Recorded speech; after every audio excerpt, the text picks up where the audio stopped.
আপনি কি জানেন there is a difference between just video editing and editing videos that sells?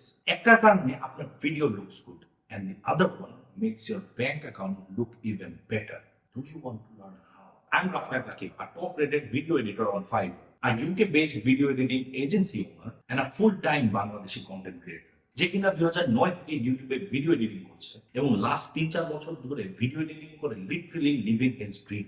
মার্কেটে available বেশিরভাগ ভিডিও এডিটিং কোর্সগুলোর প্রবলেম জানেন? প্রবলেম একটাই, they teach you to learn video editing, only video editing. তারা হয়তো আপনাকে বলছে যে কিভাবে বেসিক থেকে প্রো ভিডিও এডিটর হবেন, আর মাত্র একটা ভিডিও এডিটিং সফটওয়্যার শিখে আর যাই হোক successful pro freelance video editor হওয়া যাবে না। And to solve this exact problem, we have created the perfect interactive live course named Cut to the Chase. To be honest, আমি যেটা পার্সোনালি মনে করি এবং সবাইকে বলি, ভিডিও এডিটিং মানে জাস্ট ভিডিও এডিট করতে পারা।